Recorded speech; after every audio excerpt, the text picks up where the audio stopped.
He represents District 3 in the city of San Diego, which covers downtown, Hillcrest, and many of those surrounding communities. Todd Gloria joins us here this morning. Thanks for being here. Thanks for having me. Well, first let's go ahead and talk about homelessness. I know that's been one of your priorities when you were mayor. We haven't heard that in a while, but when you were interim mayor, one of your goals was to end homelessness downtown by the end of next year. Pretty lofty goal. How close or how far are we from that? Well, it continues to be a priority, not just when I was in the mayor's office, but now as a council member. And what we're doing is putting an unprecedented amount of city resources towards this particular problem. In the last calendar year, we spent about $68 million on this issue directly from the city. And we have a plan in place now, our Housing First San Diego plan, which would actually create over 1,000 units of affordable housing to house the homeless. And those are now are in the process of being approved. That said, we're in a state and national climate where the numbers are actually going up. And so while we're effectively addressing the number of folks who are on the streets at that time, what we're seeing is an influx of folks who are either being perhaps released out of the prison system or other places that are becoming homeless. And so we're not necessarily getting ahead of the problem in the way that we want to. Talk a little bit about the Housing First model, because that's a bit of a different strategy than when it was years past. It is. Now that is the policy of the city of San Diego. So for those folks who receive city funds, they have to adopt this particular approach. And what it means is the easiest way to end someone's homelessness is to give them a house. And because we know that many of the individuals who are homeless are often mentally ill or substance abusers, we know that curing or addressing those problems are done better in a stable housing environment. And so what we do is accept people as they are, get them housed, and then provide them with the wraparound services to try and address their underlying mental illness or addiction issues. And that has been proven to be successful. Communities across the United States are declaring an end to their homeless problems by pursuing this particular strategy. Cities like Salt Lake and Phoenix have done exactly that. And I think that we're just as good of a community. We should be able to do the same thing here. A lot more expensive?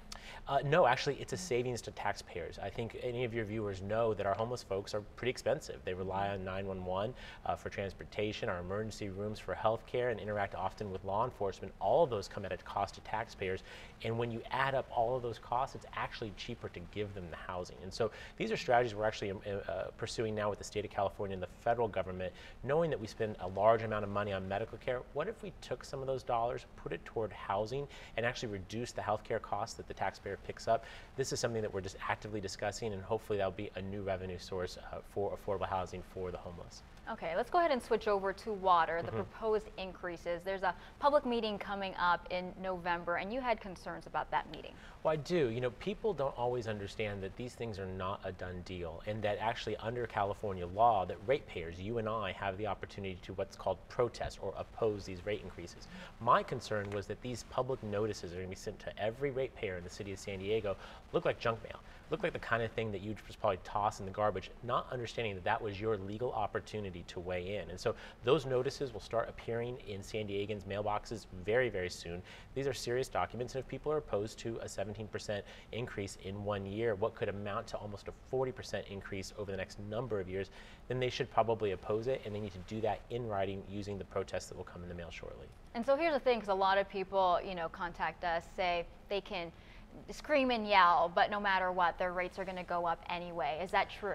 Well, it's not a done deal. I mean, if a majority of ratepayers protest the increase, then it can't move forward. And I think that people are understandably opposed to this. They are frustrated that they have conserved an outstanding amount of water, and yet they're being rewarded with a rate increase. And this is in the context of stagnant wages, rising housing costs, energy costs, gas prices, the number of things that are really hitting people in the pocketbook, and so they're understandably upset. I get that, and that's why you saw the city council fail to endorse the mayor's plan. This is unusual. I have not seen this before, where when this was presented to the city council, no one was interested in speaking in support of it. And so I don't think it's a done deal, but the ratepayers have to do their part as well. For those that don't know, what's the timeline? So after November, then what? Well, then we will have what's called a Prop 218 hearing where those protests will be enumerated, and then the City Council will have to make a particular decision. I understand that we have obligations both for the bonds that we have and some of the other things that go into our water system, but at the end of the day, I think if we accept that the drought is kind of the new normal, if conserving water is what we need to do on a permanent basis, this water rate structure is not how we're going to accomplish that. All right, well, let's go ahead right now and talk about the stadium. Football season is here. A lot of people excited about the Chargers playing, but we still have the whole stadium issue in the background. What's next when it comes to that?